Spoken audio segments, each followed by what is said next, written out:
তাদের বিশ্বাস, বিজ্ঞান পূজারীদের বিশ্বাস মানুষ বানর থেকে।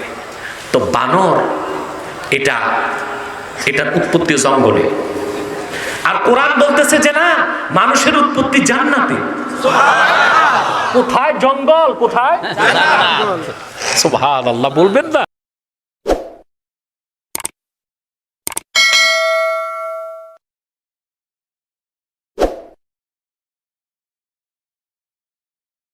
আল্লাহ রাব্বুল আলামিন বলেন,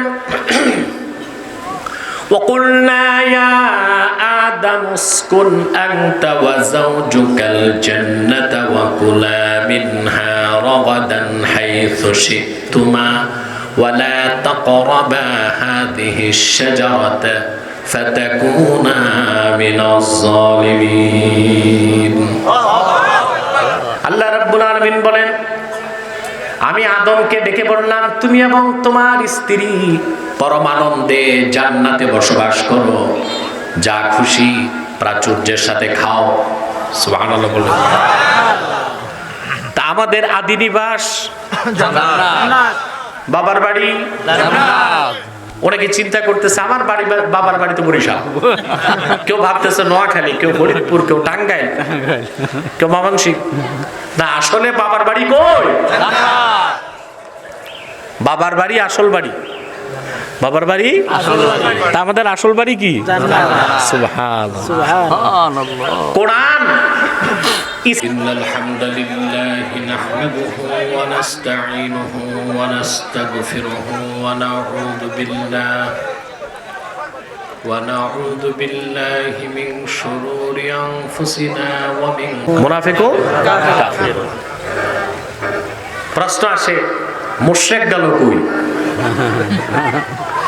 এই মাইকটা বন্ধ করে ওখানে নাই সুইচ। মুশরিক রয়ে যায় নাকি? শব্দ করেন, আওয়াজ করেন একটু। মুশরিক কাফেরের মধ্যেই আছে। এটা মুহাদ্দিসগণ বলেন, ইন্না বাইনা শিরকি ওয়াল কুফরি ওয়াজহাল উমুমি ওয়াল খুসুস। শিরক এবং কুফরের মধ্যে আম ও খাসের সম্পর্ক। প্রত্যেক মুশরিক কাফের, কিন্তু প্রত্যেক কাফের মুশরিক নাও হতে পারে, ঠিক কিনা? এজন্য আল্লাহ পাক মুশরিকরা রাখছেন কিসের মধ্যে? কাফেরের মধ্যে। তিন শ্রেণী, এর বাইরে চতুর্থ কোন শ্রেণী নাই। আপনি হয় মুমিন হবেন, নয় মুনাফিক হবেন, নয় কাফের। নিরপেক্ষ থাকার কোনো সুযোগ নাই। নিরপেক্ষ বলতে কোনো কিছু নাই। আপনারা বুঝতে পারতেছেন কথা? আল্লাহ তাআলা, আল্লাহ রাব্বুল আলামিন সূরাতুল বাকারা শুরু থেকে তিনটি শ্রেণীর কথাই বলেছেন। মুমিনের কথা দিয়ে শুরু করলেন, কাফেরের কথা আলোচনা করলেন, মুনাফিকের কথা আলোচনা করে আল্লাহ তাআলা সিদ্ধান্ত দিয়ে দিলেন একমাত্র মুমিন নাজাত পাবে, সফলতা লাভ করবে। 20 আয়াত পর্যন্ত এই কথা আছে। শ্রেণী তিনটা করলেন, মুনাফিক, মুশরিক, কাফের, জাহান্নামী, ব্যর্থ। একমাত্র সফল ইহকাল ও পরকালে মুমিন। তার নাম কি? ইমানদার। এখন সেই ইমানদারের কথা বলতে যে ঈমান আনার পরে প্রথম যে কাজ, যে দায়িত্ব, যে কর্তব্য মানুষের উপর 21 নম্বর আয়াত থেকে তা শুরু হলো। আপনারা সুবহানাল্লাহ বলবেন না? কথা এখন তো বোঝা যাচ্ছে। 21 নম্বর আয়াত থেকে আমাদের দায়িত্ব এবং কর্তব্য কি সেটা আল্লাহ তুলে ধরলেন।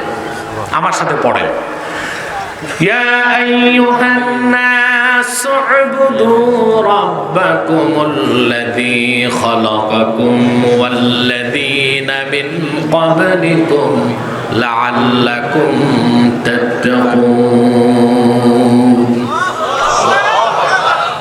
আল্লাহ তাআলা গোটা মানব জাতিকে ডাক দিয়ে বললেন, ইয়া আইয়ুহান্নাস, হে মানব জাতি, উ'বুদু রাব্বাকুম, তোমরা তোমাদের রবের ইবাদত করো। দায়িত্ব শুরু, দায়িত্ব শুরু হয়ে গেল।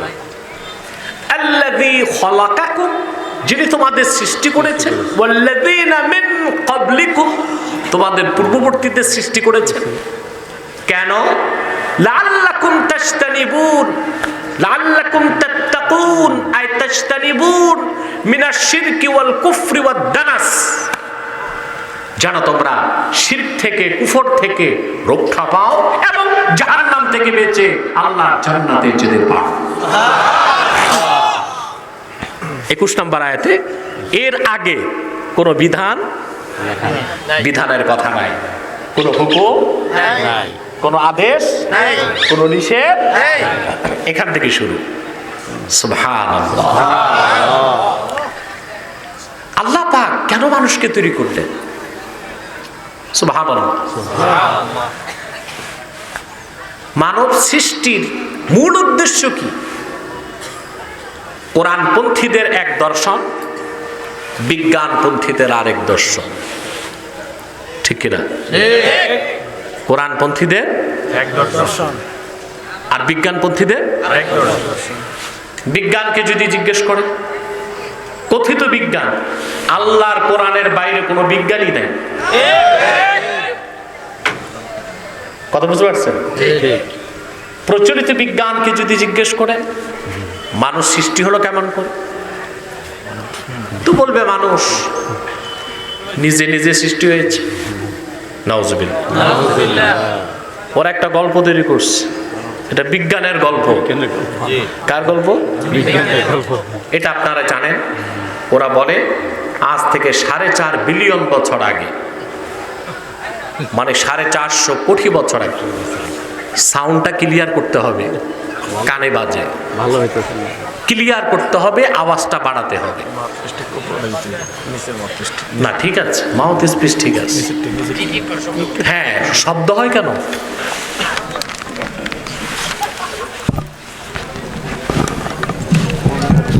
বাস বাস, এদিকে আওয়াজ ঠিক হয়ে যাবে। তা আমি সামনে গেলে পারতাম।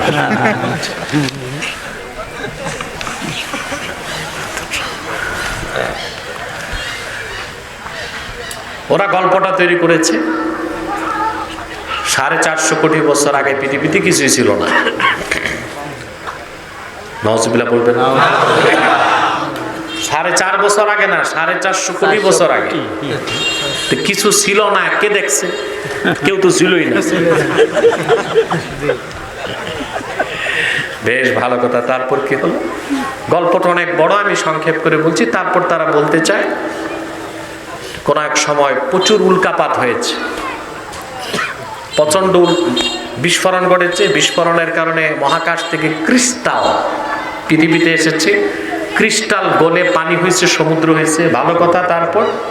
তারপর কোটি কোটি বছর পরে উল্কা বৃষ্টি হয়েছে। উল্কা বৃষ্টির কারণে মহাশূন্য থেকে oxygen, nitrogen, carbon die oxide এগুলো এসেছে। তারপর কি হয়েছে? তারপর কোটি কোটি বছর পর সমুদ্রের পানিতে এক কুশি জীব তৈরি হয়েছে। তারপর ধীরে ধীরে এটা বিবর্তনের মাধ্যমে এটা ব্যাঙের সাইজ হলো। কোটি কোটি বছর পর ব্যাঙ পানি থেকে ডাঙ্গায় আসলো। তারপর বিবর্তনের মাধ্যমে এটা বানর হলো, শিম্পাঞ্জি, ওরাং ওটাং এগুলো হয়েছে। তারপর আরো প্রায় কেউ বলে 10 কোটি বছর আগে, ওদের মধ্যে আবার মতভেদ আছে। কেউ বলে 27 কোটি বছর আগে এক সময় বানরের লেজ পড়ে গেল, বানর 2 পায়ে দাঁড়ায় হাঁটতে লাগলো, বানর মানুষ হয়ে গেছে। মানুষ মেয়াদ উত্তীর্ণ গাঁজা খাইলে এইরকম কথা বলতে পারে। ডারউইন কথা বলেছে। নাউজুবিল্লাহ। তারপরে পৃথিবীর সমস্ত বিজ্ঞানীরা একমত, ডারউইনের এই বিবর্তনবাদ কোনো সায়েন্টিফিক ফ্যাক্ট না, এটা একটা থিসিস। এটা কি? তার কল্পনা, তার ধারণা, তার অনুমান। অনুমান বা ধারণা কখনো বিজ্ঞান হয় না। পৃথিবীর 2005 সালে মার্কিন যুক্তরাষ্ট্রে বই থেকে, শিক্ষা ব্যবস্থা থেকে বিবর্তনবাদকে বাদ দিয়েছে। যে ব্রিটেনে ডারউইনের জন্ম, সেই ব্রিটেন তার শিক্ষা ব্যবস্থা থেকে বিবর্তনবাদকে বাদ দিয়েছে। বড়ই দুঃখ এবং পরিতাপের বিষয়, 2013 সালে আমার দেশে শিক্ষা কমিশনে পশ্চিমাদের কিছু গোলাম বসেছে। তারা নবম শ্রেণী থেকে মাস্টার্স পর্যন্ত, ডিগ্রি পর্যন্ত বায়োলজিতে, জুলজিতে বিবর্তনবাদকে ঢুকিয়েছে। একটি ছাত্র বিবর্তনবাদ বিশ্বাস করলে তার নাস্তিক হতে আর কিছু লাগবে না। ঠিক, এই হচ্ছে তাদের জীবন দর্শন। কোরআন কারীমকে যদি জিজ্ঞেস করা হয় মানুষ কেমন ভাবে সৃষ্টি হয়েছে, কোরআন আমাদেরকে মহাসত্যের সন্ধান দিয়েছে। আল্লাহ পাক বলেন, ইয়া আইয়ুহান নাসু ইন্না খালাকনাকুম মিন যাকারিন ওয়া উনসা ওয়া জাআলনাকুম শুউবান ওয়া ক্বাবাইলা লিতাআরাফু ইন্না আকরামাকুম ইনদাল্লাহি আতকাকুম। আল্লাহ রাব্বুল আলামিন সুবহানাল্লাহ, বিজ্ঞানের বিজ্ঞান কোরআন। বিজ্ঞানের যে গল্প শোনা না, ওইটা রূপকথার গল্পের মতো। আমরা আগে ঠাকুরমার ঝুলিতে এগুলো পড়তাম। আপনারা পড়ছেন ঠাকুরমার ঝুলি? এই মাওলানার তো ব্রেন স্ট্রোক করবে এভাবে ঘুমাইলে। মাওলানা টাইট হয়ে বসো, জোয়ান মানুষ। প্রিয় বন্ধুগণ, কষ্ট হচ্ছে আপনাদের নাকি? ঠাকুরমার ঝুলি পড়ছেন না আগে? আষাঢ়ে গল্প, আষাঢ় মাসে দাদি নানিরা এইরকম গল্প শোনাইত। এক দেশে ছিল এক রাজা, তার ছিল এক রানী, রানীর ছিল এক ঘোড়া, ঘোড়ার ছিল 4 মাথা 8 লেজ 6 পা। ডারউইনের এইসব কল্পনা প্রসূত থিসিসকে আজ বিজ্ঞানের নামে পড়ানো হচ্ছে স্কুল, কলেজ, ভার্সিটিতে। তার একমাত্র উদ্দেশ্য হচ্ছে আগামী প্রজন্মকে নাস্তিক বানানো, বেঈমান বানানো, ইহজাগতিক বানানো, পরকাল বিমুখ এমন একটি প্রজন্ম দিতে চায় তারা বাংলাদেশকে, যারা পরকালকে বিশ্বাস করবে না, নাস্তিকতায় বিশ্বাস। সাইয়্যাতি আমালিনা من يهده الله فلا مضل له ومن يضلله فلا هادي له ونشهد أن لا إله إلا الله الحي القيوم الذي لا تأخذه سنة ولا نوم ونشهد أن سيدنا وحبيبنا ومولانا محمدا عبد الله ورسوله صلى الله عليه وعلى آله وصحبه وسلم الذي أكمل الله به قصر النبوة أي ختم الله به النبوة وحكم لا نبي بعده وأعلن في القرآن بالبرهان أن محمدا صلى الله عليه وسلم خاتم النبيين والمرسلين الذي أرسله بالحق بشيرا ونذيرا وداعيا إلى الله بإذنه وسراجا منيرا فقد قال الله تعالى في كلامه المجيد والفرقان الحميد أعوذ بالله من الشيطان الرجيم بسم الله الرحمن الرحيم يا أيها الناس اعبدوا ربكم الذي خلقكم والذين من قبلكم لعلكم تتقون صدق الله العظيم وصدق رسوله النبي الكريم ونحن على ذلك من الشاهدين والشاكرين والحمد لله رب العالمين إن الله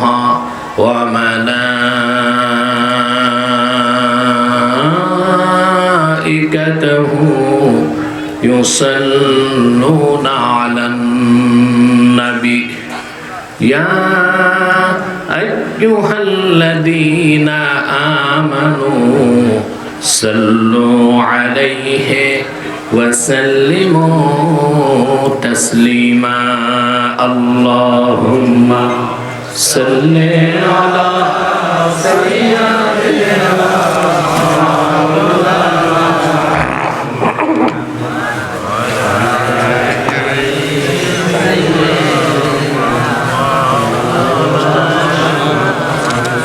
زبان খুলে পড়ুন আল্লাহুম্মা সাল্লি আলা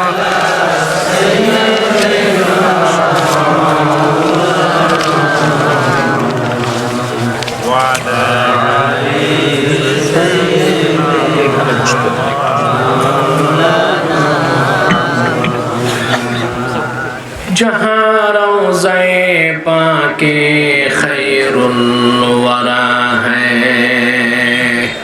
वह जन्नत नहीं है तो फिर और क्या है अल्लाहुम्मा सल्ले अला सय्यिदिना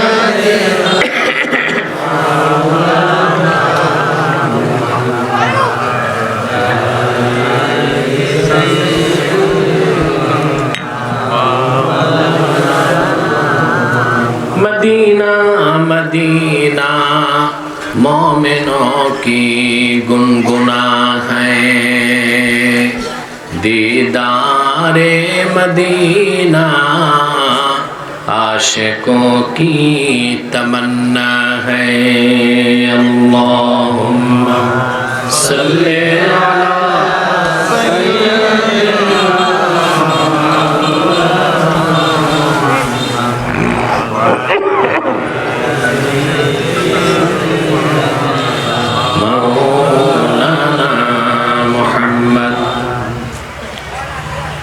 मुहम्मदुर रसूलुल्लाह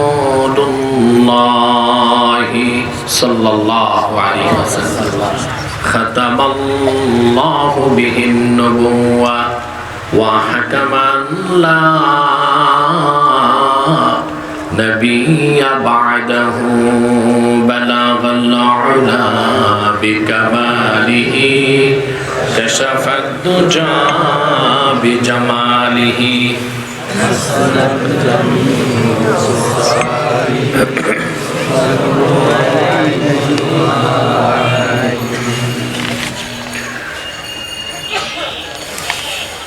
बढ़िया बहो मदीनातुल उलूम कोहे नूरिया माद्रासा ও এতিমখানার উদ্যোগে আয়োজিত আজকের এই ইসলামী মহাসম্মেলনের সম্মানিত সভাপতি আলহাজ প্রফেসর আজিজুল হক বারাকাল্লাহু ফি উমরিহি আমিন আমিন হযরত উলামায়ে কেরাম তুলাবায়ে ইজাম বিভিন্ন প্রান্ত থেকে ছুটে আসা আমার ইমানদার মুসলমান ভাই ও বন্ধুগণ সকলকে অন্তরের অন্তঃস্থল থেকে জ্ঞাপন করছি মোবারক সবটুকুন শুকরিয়া আল্লাহ সুবহানাহু ওয়া তাআলার জন্য যিনি আজকের এই মুতাবাররাক মাহফিলে আমাদেরকে আসার বসার তৌফিক মেহেরবানি করে দান করেছেন সেজন্য আসুন আমরা সকলে একবার অবনত চিত্তে হৃদয়ের আবেগ অনুভূতি উজাড় করে সমবেত কণ্ঠে বলি আলহামদুলিল্লাহ। অগণিত অসংখ্য দরুদ ও সালাম আল্লাহর সৃষ্টির প্রধান আকর্ষণ, বিশ্বসভার সভাপতি, সকল নবী রাসূলগণের মাথার তাজ, শামসুল হিদায়াত, বদরুদ্দুজা, সাইয়্যিদুস সাকালাইন, ইমামুল মুরসালিন, খাতামুন নবিয়্যিন ওয়াল মুরসালিন, আফতাবে নবুওয়াত, শাহনশাহে রিসালাত, সরকারে দো জাহাं, সুলতানুল মদিনা, নবিয়ুল আম্বিয়া, হুজুরে আকরম, নূরে মুজাসসম, নূরুন আলা নূর, সাইয়্যিদিনা হাবিবিনা শফিঈনা মাওলানা মুহাম্মদ সাল্লাল্লাহু আলাইহি ওয়াসাল্লামের উপর আল্লাহ জাল্লা যিকরু, যাকে আজ থেকে ১৫০০ বছর আগে প্রেরণ করেছেন, সর্বশ্রেষ্ঠ ও সর্বশেষ নবী ও রাসূল হিসেবে, যার পরে আজ পর্যন্ত পৃথিবীতে অবশ্যই কোনো প্রকার নবী কিংবা রাসূল অবশ্যই আসে নাই, অবশ্যই এখনো নাই, অবশ্যই কিয়ামত পর্যন্ত আসবে না। সম্মানিত সুধী, দীর্ঘক্ষণ আপনারা বক্তব্য শুনে এসেছেন, আলহামদুলিল্লাহ। একটু বড় গলায় বলি আলহামদুলিল্লাহ। কোরআন সুন্নাহ ভিত্তিক যে কথাগুলো আমরা শুনেছি, আল্লাহ পাক যেন আমাদের স্মৃতির পাতায় তা মানকুশ করে দেন, বলুন আল্লাহুম্মা আমিন। এবং সে অনুযায়ী আমল করার তৌফিক যেন আমাদেরকে দান করেন, বলুন আল্লাহুম্মা আমিন। বিদায় লগ্নে আমি বসেছি কোরআন কারীম থেকে কিছু কথা বলার জন্য। তবে শুরুতেই আমি আমার মূল লক্ষ্য উদ্দেশ্যের কথা বলে দিচ্ছি আপনাদেরকে। এরা হয়তো বা না জেনেই কেউ কয়েকবার বক্তা বলেছে, আমি কোনো বক্তা নই। বক্তা মানে ব্যবসা, পেশাদারিত্ব, লেনদেন, এরকম কোনো বক্তা আমি নই। আমি আল্লাহর দ্বীনের নগণ্য একজন দায়ী, একজন খাদেম। এটি হচ্ছে পরিচয়। আর এখানেও বক্তা লেখা নাই, কিন্তু তারা মনে করেন ওয়াজ করতে আসলে বক্তা হতে হয়। ওয়াইজ, দায়ী এক জিনিস, মুকাররির, লেকচারার, বক্তা আরেক জিনিস। কথা বুঝতে পেরেছেন? আপনারা যারা এসেছেন, বসে আছেন, এখানে আসার পেছনে পার্থিব, জাগতিক, সামাজিক, রাজনৈতিক কোনো স্বার্থ আপনাদের নেই। আপনারা এসেছেন শুধুমাত্র আল্লাহ তার হাবিব সাল্লাল্লাহু আলাইহি ওয়াসাল্লামের রেজামন্দি হাসিল করার জন্য।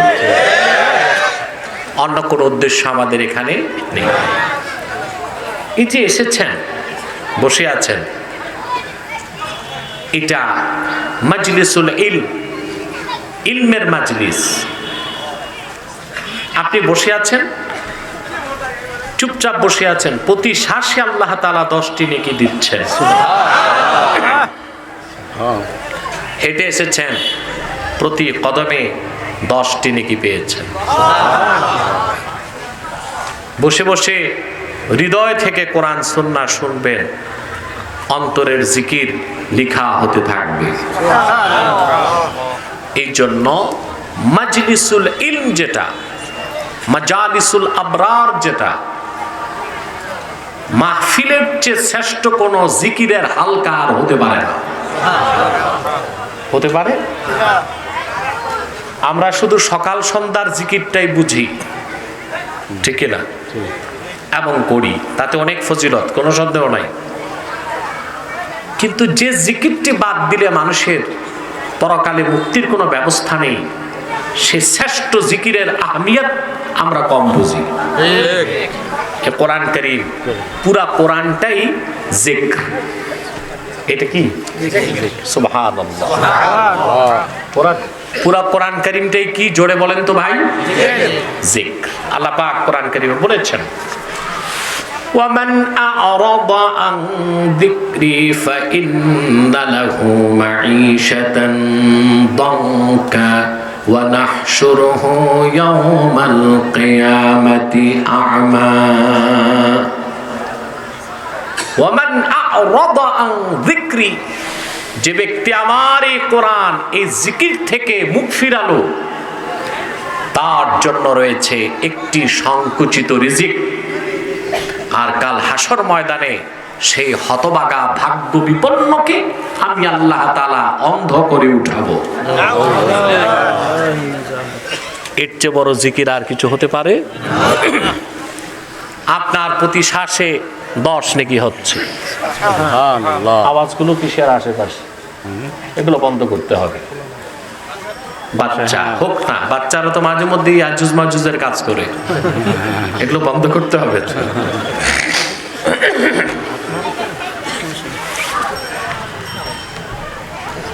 সেজন্য বলেছি কোরআন কারীমের মাজলিসের চেয়ে বড় মুতাবাররাক ফজিলতের জিকিরের বড় কোনো হালকা হতে পারে না। এতে আপনারা খুশি না বেজার? আমরা খুশি, আল্লাহ পাক খুশি, মাখলুকাত খুশি, কুল কায়নাত খুশি, ফেরেশতা কুল খুশি, সব খুশি, শুধু বেজার শয়তান। শয়তান বেজার, তার চেলা চামুন্ডারও বেজার। শয়তানের সব চেষ্টা ব্যর্থতায় পর্যবসিত হয়েছে। এখন একটি চেষ্টা বাকি আছে, আপনাদেরকে একটু পরেই তো মুনাজাত থেকে উঠানো যায় কিনা। কারণ আপনারা কোরআন কারীম শুনে মুনাজাত করে যাবেন, গুনাহ তো একটা আমল নামায় থাকবে না। সুবহানাল্লাহ বলবেন। এটা আমার কথা নয়, এটা হাদিস শরীফে এসেছে। মানুষ যখন কোরআন হাদিস শুনতে বসে যায়, একদল ফেরেশতা আল্লাহর কাছে পৌঁছে যায়। আল্লাহ পাক জিজ্ঞেস করেন, কোথা থেকে এসেছো? তারা বলেন, তোমার কিছু বান্দা একত্রিত হয়ে কোরআনের ইলম শিখতেছে, ওখান থেকে আসলাম। আল্লাহ রাব্বুল আলামিন প্রশ্ন করেন, ফাআইয়ু শাইইন ইয়াতলুবুন, আমার বান্দারা কষ্ট করে বসে আছে, আরামের ঘুমকে হারাম করে তারা আমার কাছে কি চায়? কি চান আপনারা? জান্নাত। মূল তো একটাই। ফেরেশতারা বলেন, আল্লাহ তোমার জান্নাত চায়। মাইকম্যান সেটিং ঠিক করতে হবে, স্টেজ আওয়াজ লাগবে এবং সাউন্ড যেন ডবল না হয় সেটাও খেয়াল রাখতে হবে। স্টেজ আওয়াজ বাড়াতে হবে। আপনার কথা বুঝতে পারছেন, শুনতেও পাচ্ছেন? তবে আমার সাউন্ড কম হলে কি হবে? আপনাদেরও ভোল্টেজ কম। প্রিয় সুধী, আল্লাহ পাক বলেন, ফাআইয়ু শাইইন ইয়াতলুবুন, ওরা কি চায় আমার কাছে? ফেরেশতারা বলেন, আল্লাহ তোমার জান্নাত চায়। আল্লাহ পাক জিজ্ঞেস করেন, হাল রাআউহা, আমার জান্নাত কি দেখেছো না? ফেরেশতারা বলেন, আল্লাহ তা তো দেখে নাই। আল্লাহ রাব্বুল আলামিন আবার প্রশ্ন করেন, ওয়া মিন আইয়ি শাইইন ইয়াতাআওয়াযুন, ওদের মনটা নরম কেন, চোখে পানি কেন, ওরা কিসের থেকে আমার কাছে বাঁচতে চায়? ফেরেশতারা বলেন, আল্লাহ তোমার জাহান্নাম থেকে বাঁচতে চায়। আল্লাহ পাক বলেন, হাল রাআউহা, জাহান্নাম কি দেখছো? ফেরেশতারা বলেন, আল্লাহ জাহান্নাম দেখে নাই, না দেখে বিশ্বাস করে। বিষয় তো এটাই। আল্লাহ রাব্বুল আলামিন বলেন, ফেরেশতারা সাক্ষী থাকো, আমার কোরআনকে ভালোবেসে যারা বসে আছে তাদের জীবনের সমস্ত গুনাহকে আমি মাফ করে দিলাম, জাহান্নাম তাদের জন্য হারাম ঘোষণা করে দিলাম, আর আমার জান্নাত তাদের জন্য আমি বরাদ্দ করে দিলাম। কি নসিব আপনাদের, কি কিসমত যে আল্লাহ তাআলার কোরআনের আশ্রয় পেয়েছেন। আলহামদুলিল্লাহ বলেন। আসুন আমরা আজকে কোরআন কারীম সূরা বাকারা থেকে একটি আয়াত তেলাওয়াত করেছি। কয়টি আয়াত? 21 নম্বর আয়াত। এই আয়াতটি থেকে আল্লাহ তাআলা কি বলেছেন বান্দাকে, সেই শিক্ষাটি গ্রহণ করে আমরা আজকে বাড়ি যাব ইনশাআল্লাহ। সূরাতুল বাকারার শুরু থেকে 20 নম্বর আয়াত পর্যন্ত আল্লাহ তাআলা পৃথিবীর মানুষের 3টি শ্রেণীর আলোচনা করেছেন। কয়টি শ্রেণী? 3টি শ্রেণী। পৃথিবীর যত মানুষ সব 3 শ্রেণীতে বিভক্ত। কয় শ্রেণী? 3 শ্রেণী। মুমিন, মুনাফিক, কাফের। হতে দেওয়া হবে না। আমার পক্ষ থেকে আমি 1 বছর যাবত ডারউইনবাদীদেরকে চ্যালেঞ্জ করছি, আসো ডিবেটে আসো। একটাও বাংলাদেশে পাইলাম না। এই বিবর্তনবাদ লিখছে যে কথিত বিজ্ঞানী বাংলাদেশে, এই লোকটাও রাজি হচ্ছে না। তো যে জিনিসের প্রমাণ নাই তা জোর করে আমার দেশের সরল প্রাণ যুবকদের ঘাড়ে কেন চাপিয়ে দিচ্ছ? সারা দুনিয়া বিবর্তনবাদকে বাদ দিয়েছে, বাংলাদেশে এইটাই পুরানো জিনিস আমদানি করার দরকার। ভারতের শিক্ষামন্ত্রী বলেছে বিবর্তনবাদ বাদ দিতে হবে। সে দেশের প্রধানমন্ত্রী বলেছে যে না, আসলে তো আমরা হনুমানের বংশধর। ডারউইন একটু ভুল করছে, বানর বলছে আমরা তো হনুমানের বংশধর। ও আবার মেনে নিচ্ছে, আবার এই জন্য তারা হনুমানের পূজাও করে। আমার প্রিয় ভাই বন্ধুগণ, আমাদেরকে কোরআন আমাদের লক্ষ্য উদ্দেশ্য বলে দিল। আমরা এমনি এমনি হই নাই, আল্লাহ তাআলা আমাদেরকে সৃষ্টি করেছেন। আল্লাহ বলেছেন, হে মানব জাতি, ইন্না খালাকনাকুম মিন যাকারি ওয়া উনসা, আমি একজন পুরুষ আর একজন নারী থেকে তোমাদেরকে সৃষ্টি করেছি। অতঃপর গোত্র এবং সম্প্রদায়টি বিভক্ত করেছি। তোমাদের মধ্যে সেই শ্রেষ্ঠ যা আল্লাহকে বেশি ভয় পায়। সুবহানাল্লাহ, এটাই সত্য। আর আগের গল্পটা জোরে বলেন।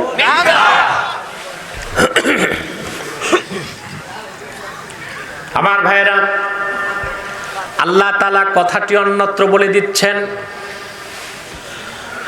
ইয়া আইয়ুহান নাসু তাকু রাব্বাকুমুল্লাযী খালাকাকুম মিন নাফসিন ওয়াহিদা ওয়া খালাকা মিনহা যাওজাহা وبث منهما رجالا كثيرا ونساء।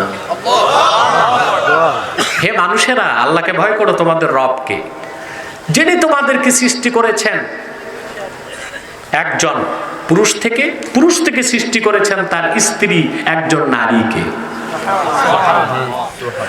বিজ্ঞান পূজারীরা বিজ্ঞান করো, তোমরা যে ক্লোনিং খুঁজে পেয়েছো 40 বছর আগে, আল্লাহ সেই ক্লোনিং এর কনসেপ্ট 1000 বছর আগে ফাঁস করেছে।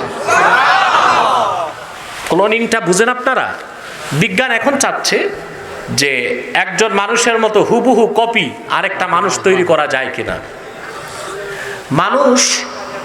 আল্লাহ তাআলা মানুষকে পৃথিবীতে বিস্তারের জন্য একটা সিস্টেম করে দিয়েছেন, স্বামী স্ত্রী একত্রিত হতে হবে। এটা হচ্ছে যৌন প্রক্রিয়া। আর ক্লোনিং হচ্ছে অযৌন প্রক্রিয়া। বিজ্ঞান যেটা বলে যে একজন মানুষের দেহকোষ, একটা কোষ নেবেন, এই কোষের মধ্যে আছে সেক্স ক্রোমোজোম, এই সেক্স ক্রোমোজোমের মধ্যে আছে ডিএনএ, ডিঅক্সিরাইবোনিউক্লিক অ্যাসিড। আপনি কি বিজ্ঞানের প্রফেসর? জি, জুলজি পড়াইছেন? সাইকোলজি, কিন্তু উনি জুলজির টিচার। আগে পড়ছি, মনে আছে না? আমিও পড়ছি 26 বছর আগে, এখন সব মনেও নাই। এই যে ডিএনএ, ডিঅক্সিরাইবোনিউক্লিক অ্যাসিড, এই ডিএনএ কে নিয়ে আরেকজন মহিলার ওভাম ডিম্বাণুর মধ্যে সংযোজন করে মানুষ তৈরি করা যায় কিনা তারা চিন্তা করেছে, সফল হয় নাই, কিয়ামত তক সফল হবেও না। কিন্তু এই যে অযৌন প্রক্রিয়ায় মানুষ বানাবার চিন্তা ওরা করছে, সফল কোনোদিন হয় নাই, হবে না। কিন্তু দেখেন আল্লাহ তাআলা কোরআন শরীফে বলেছেন, আদমকে আমি হাত দিয়ে তৈরি করছি আর তার বউকে আদম থেকে তৈরি করছি। সেখানে প্রক্রিয়াটা কি ছিল? আদমের দেহ থেকে হাওয়া। আদমের দেহ থেকে হাওয়া, আসল শব্দটা কি? তাহলে আমরা বুঝতে পারছি যে আমাদের সৃষ্টি কে করেছেন? যারা বস্তুবাদী, সংশয়বাদী, নাস্তিক, ইহজাগতিক, যাদের আরেকটা নাম হচ্ছে ম্যাটারালিস্ট, বস্তুবাদী, পরকাল বিশ্বাস করেন, ইহজাগতিক, এদের আরেক নাম হচ্ছে সেকুলারিস্ট, এদেরই আরেক নাম। যদিও এরা একটু ধোঁকাবাজি করে, কিন্তু আমার কাছে এক বুদ্ধিজীবী হেরে গেছে, দেখছেন আপনারা। সেকুলারিজম, ধর্মনিরপেক্ষতার ব্যাখ্যা সে দিতে পারেনি, আমারটা মানতে বাধ্য হয়েছে। সেকুলারিস্ট মানে হচ্ছে ম্যাটারালিস্ট, বস্তুবাদী, ইহজাগতিক, পরকালের বিশ্বাস তাদের বিশ্বাস, বিজ্ঞান পূজারীদের বিশ্বাস মানুষ বানর থেকে। তো বানর এটার উৎপত্তি জঙ্গলে, আর কোরআন বলতেছে যে না, মানুষের উৎপত্তি জান্নাতে। কোথায় জঙ্গল, কোথায়? সুবহানাল্লাহ, বলবেন না? আল্লাহ রাব্বুল আলামিন বলেন, وَقُلْنَا يَا آدَمُ اسْكُنْ أَنْتَ وَزَوْجُكَ الْجَنَّةَ وَكُلَا مِنْهَا رَغَدًا حَيْثُ شِئْتُمَا وَلَا تَقْرَبَا هَذِهِ الشَّجَرَةَ فَتَكُونَا مِنَ الظَّالِمِينَ। আল্লাহ রাব্বুল আলামিন বলেন, আমি আদমকে ডেকে বললাম, তুমি এবং তোমার স্ত্রী পরমানন্দে জান্নাতে বসবাস করো, যা খুশি প্রাচুর্যের সাথে খাও। সুবহানাল্লাহ বলেন। তা আমাদের আদি নিবাস বাবার বাড়ি। অনেকে চিন্তা করতেছে আমার বাড়ি, বাবার বাড়িতে বরিশাল, কেউ ভাবতেছে নোয়াখালী, কেউ ফরিদপুর, কেউ টাঙ্গাইল, কেউ ময়মনসিংহ। না, আসলে বাবার বাড়ি কই? বাবার বাড়ি আসল বাড়ি, বাবার বাড়ি তা আমাদের আসল বাড়ি কি? সুবহানাল্লাহ। কোরআন, ইসলাম মানবতাকে সমুন্নত করেছে। আল্লাহর কোরআনের বাইরে যারা মানব রচিত তন্ত্র মন্ত্র মতবাদে বিশ্বাসী, তারা মানবতাকে বুলন্ডিত করেছে। তারা বলে মানুষ বানর থেকে, আর বানর জঙ্গল থেকে। কোরআন বলতেছে না, মানুষ আদম থেকে, আর আদমের তৈরি জান্নাতে। কোথায় জঙ্গল, কোথায় জান্নাত? মুসলমান কথা খেয়াল করতেছে? তারপরে আসুন, আল্লাহ সুবহানাহু ওয়া তাআলা কোরআন কারীমে স্পষ্ট করে দিয়েছেন, আমরা মানুষ, আমরা আল্লাহর শ্রেষ্ঠ সৃষ্টি, আমরা আল্লাহর সুন্দর সৃষ্টি, আমরা আল্লাহর প্রিয়তম সৃষ্টি। কোরআন শরীফে আল্লাহ এটা বলেছেন। আল্লাহ রাব্বুল আলামিন বলেন, ওয়ালাকাদ কাররামনা বানি আদামা ওয়া হামালনাহুম ফিল বাররি ওয়াল বাহরি ওয়া রাযাকনাহুম মিনাত তাইয়্যিবাত। আল্লাহ রাব্বুল আলামিন বলেন, আমি বনি আদমকে গোটা সৃষ্টি জগতের মধ্যে শ্রেষ্ঠত্ব দান করেছি। শুধু তাই নয়, জল এবং স্থলে তারে কর্তৃত্ব দিয়েছি। সুবহানাল্লাহ। জলে স্থলে কর্তৃত্ব কার? অথচ মানুষ আকৃতিতে কত ছোট। একটা হাতি মানুষ থেকে কত বড়, কিন্তু সে হাতির উপর কর্তৃত্ব করে কে? মানুষ। ঠিক কিনা? তিমি মাছ কত বড়, যেটা নীল তিমি। একটি নীল তিমির উপরে ৪২টি হাতি দাঁড় করানো যায়। একটি নীল তিমির লেজে একটা হাতি দাঁড় করায় দিবেন, সে টের পাবে না এটা কি দাঁড়াইছে। এই জল এবং স্থলে কর্তৃত্ব কার? ওয়ারাযাকনাহুম মিনাত তাইয়্যিবাত। আর সবচেয়ে দামি পবিত্র জিনিসকে রিজিক হিসেবে দিয়েছে মানুষকে। প্রশ্ন হলো কেন? প্রশ্ন আসে না? এই মানুষকে আল্লাহ রাব্বুল আলামিন এত বেশি শ্রেষ্ঠত্ব কেন দিলেন? ভূপৃষ্ঠের কর্তৃত্ব কেন দিলেন? সৃষ্টি জগতের নেতৃত্ব কেন দিলেন? মানুষ সৃষ্টির মূল কারণ কি আল্লাহ পাক তা ব্যাখ্যা করে দিয়েছেন, ওয়া মা খালাকতুল জিন্না ওয়াল ইনসা ইল্লা লিয়াবুদুন। মানুষ আর জিন আমি সৃষ্টি করেছি আমার ইবাদতের জন্য, বলেন সুবহানাল্লাহ। সেজন্য আল্লাহ রাব্বুল আলামিন সূরা বাকারার শুরু থেকে 20 নম্বর আয়াত পর্যন্ত পুরো একটি রুকুর মধ্যে মানব জাতির ক্লাসিফিকেশন করেছেন, শ্রেণীবিন্যাস করেছেন। নাজাত প্রাপ্ত, মুক্তিপ্রাপ্ত একমাত্র মুমিন, সেই কথাটাকে চূড়ান্ত সিদ্ধান্ত দিয়ে তারপরে তিনি সেই মুমিন হিসেবে, মানুষ হিসেবে আমাদের দায়িত্বের কথা তুলে ধরেছেন। আল্লাহ পাক বলেন, ইয়া আইয়ুহান নাসু উবুদু রাব্বাকুমুল্লাযী খালাকাকুম ওয়াল্লাযীনা মিন ক্বাবলিকুম লাআল্লাকুম তাত্তাকুন। হে মানব জাতি, তোমরা তোমাদের রবের ইবাদত করো, বলেন সুবহানাল্লাহ। কয়েকটি সূক্ষ্ম বিষয় আপনাকে এখন অনুধাবন করতে হবে। আল্লাহর পক্ষ থেকে যত নবী এসেছেন পূর্বে, লক্ষাধিক নবী রাসূল, তাদের শরীয়তে ভিন্নতা ছিল, কিন্তু মৌলিক 5টি বিষয়ে তারা একমত ছিলেন। তার প্রথমটি হচ্ছে তাওহীদ। প্রথমটি কি? তাওহীদ। প্রত্যেক নবী আল্লাহর একত্বের ঘোষণা করেছেন। দ্বিতীয় যে বিষয়ে সমস্ত নবী একমত ছিলেন তা হচ্ছে মুহাম্মদ সাল্লাল্লাহু আলাইহি সাল্লাম আল্লাহর শেষ নবী এবং নবীগণের নবী। আল্লাহ প্রত্যেক নবীকে নবুয়ত দেবার আগে ওয়াদা নিয়েছেন, যদি তোমরা মুহাম্মদ সাল্লাল্লাহু আলাইহি সাল্লামের রিসালাত, নবুয়তের জামানা পেয়ে যাও, তোমাদের উপর ফরজ হচ্ছে আমার নবী মুহাম্মদ সাল্লাল্লাহু আলাইহি সাল্লামের রিসালাতকে তোমরা বিশ্বাস করে ওনার উম্মত হয়ে যাবে। এই জন্য রাসূল করিম সাল্লাল্লাহু আলাইহি সাল্লাম আখিরি নবী হিসেবে সকল নবীগণের নবী, তিনি নবিয়ুল আম্বিয়া, বলেন সুবহানাল্লাহ। সমস্ত নবীগণ তাদের নিজ নিজ যুগে প্রচার করে গিয়েছেন। আল্লাহ এক প্রচার করেছেন, সমস্ত নবীগণের নবী, আখিরি জামানার নবী, যার মাধ্যমে আল্লাহর দ্বীন পরিপূর্ণ হবেন, তিনি মুহাম্মদ সাল্লাল্লাহু আলাইহি ওয়াসাল্লাম। তৃতীয় যে বিষয়ে নবীগণ একমত ছিলেন তা হচ্ছে ইবাদত লিল্লাহি ওয়াহদা, ইবাদত হবে একমাত্র আল্লাহ। চতুর্থ যে বিষয়ে সমস্ত নবী একমত ছিলেন, প্রচার করেছেন, তা হচ্ছে আখিরাত, পরকালের কথা বলেছেন। পঞ্চম যে বিষয়ে সমস্ত নবীগণ একমত ছিলেন তা হচ্ছে সালাত, প্রত্যেক নবী নিজে নামাজ পড়তেন এবং অন্যকে নামাজ পড়তে বলতেন। কয়টি বিষয়?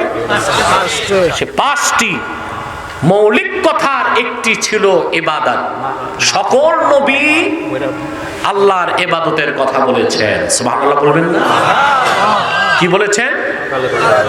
আল্লাহ তাআলা কোরআন কারীমে সেই কথাগুলো উদাহরণ দিয়ে তুলে ধরেছেন। 25 জন পয়গম্বরের উদাহরণ আল্লাহ দিয়েছেন, তারা আল্লাহর ইবাদতের দাওয়াত দিয়েছেন। আল্লাহর ইবাদতকে প্রতিষ্ঠা করতে যে তারা কেউ জীবন দিয়েছেন, কেউ রক্ত দিয়েছেন, ঠিক কিনা বলেন? আমার ভাইয়ের, আল্লাহ রাব্বুল আলামিন উদাহরণ দিয়েছেন, ওয়ালাকাদ আরসালনা নূহান ইলা কওমিহি ক্বালা ইয়া কওমি ইবুদুল্লাহা মা লাকুম মিন ইলাহিন গায়রুহু।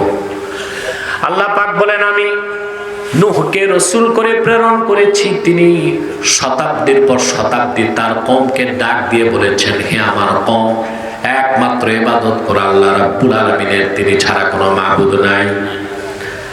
আল্লাহ রাব্বুল আলামিন আবার উদাহরণ দিয়েছেন, ওয়া ইলা আদিন আখাহুম হুদান ক্বালা ইয়া কওমি ইবুদুল্লাহা মা লাকুম মিন ইলাহিন গায়রুহু। আল্লাহ পাক বলেন, আমি আদ জাতির নিকট তাদের ভাই হুদকে প্রেরণ করেছি। তিনিও যুগের পর যুগ তাদেরকে আহ্বান করেছেন আর বলেছেন, হে আমার কওম, তোমরা একমাত্র আল্লাহর ইবাদত করো, তিনি ছাড়া আর কোনো মাবুদ নাই। আল্লাহ পাক আবার উদাহরণ দিয়েছেন, ওয়া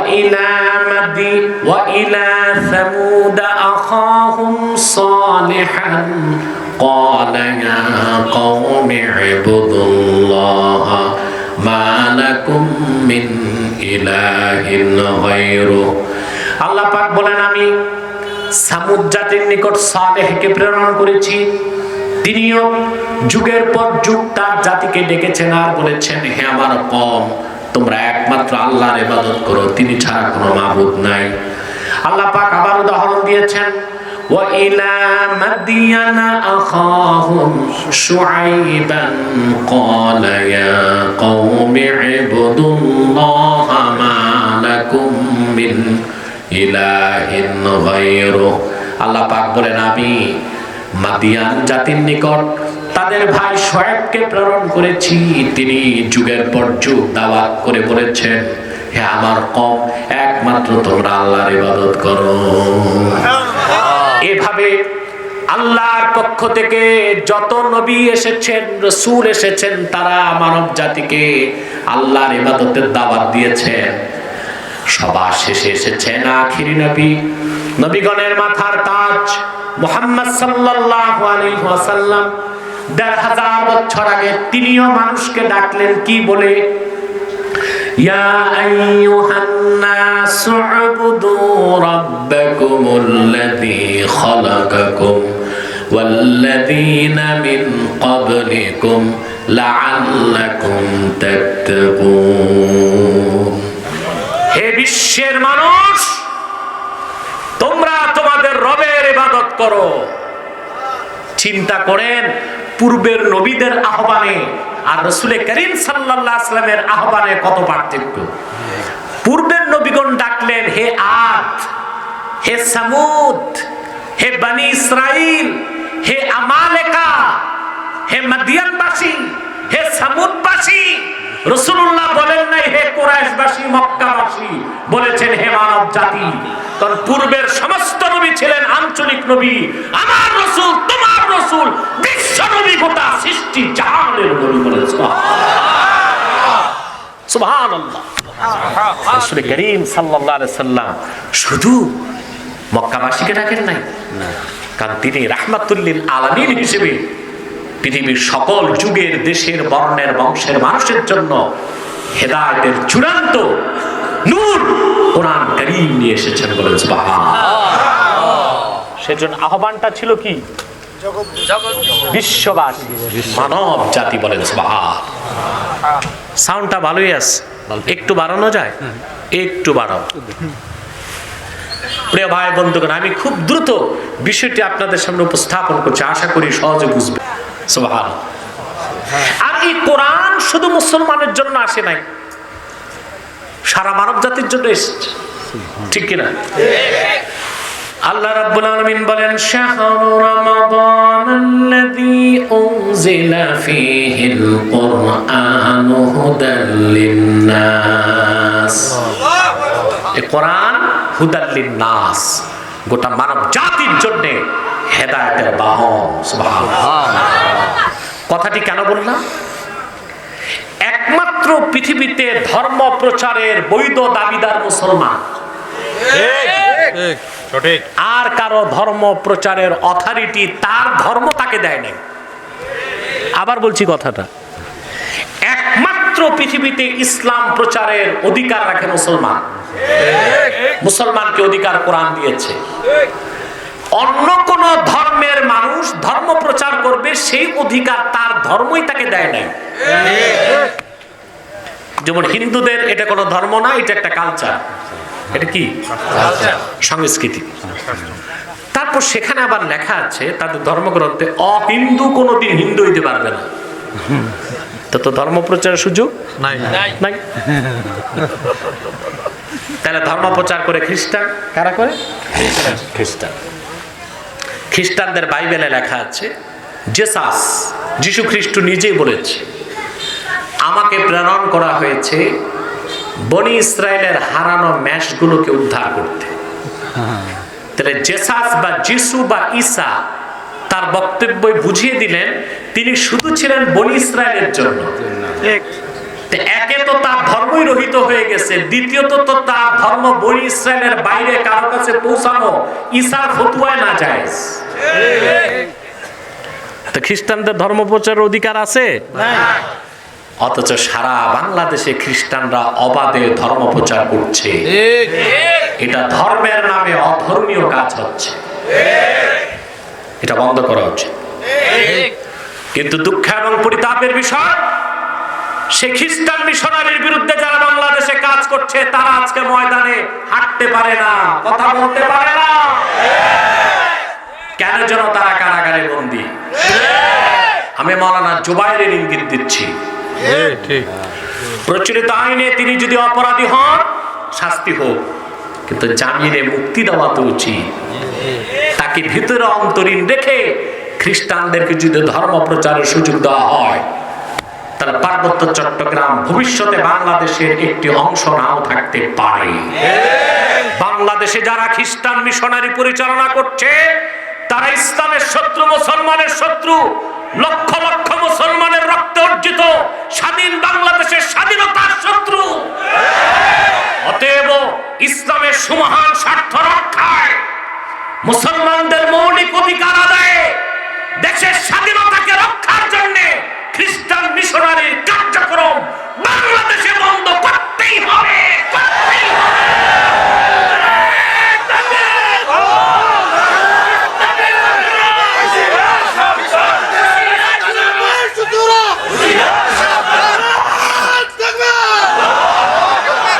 খ্রিস্টানদের আস্তানা, খ্রিস্টানদের আস্তানা সারা বাংলায় থাকবে না।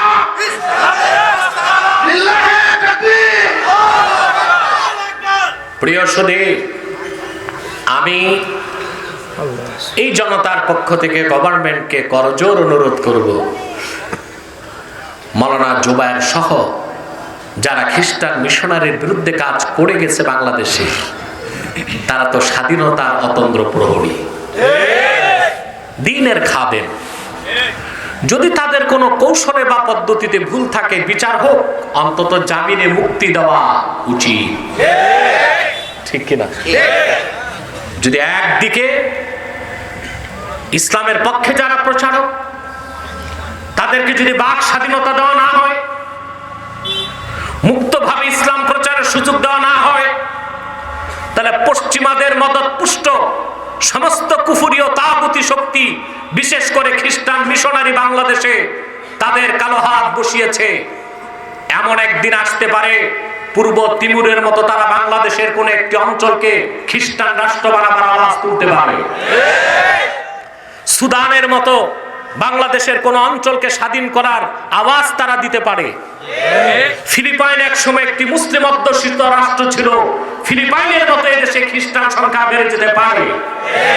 স্পেন 600 বছর মুসলমান শাসন করেছে, পরবর্তীতে অত্যন্ত নির্মম ভাবে, অমানবিক ভাবে, ধোঁকাবাজির মাধ্যমে খ্রিস্টানরা স্পেনকে দখল করেছে।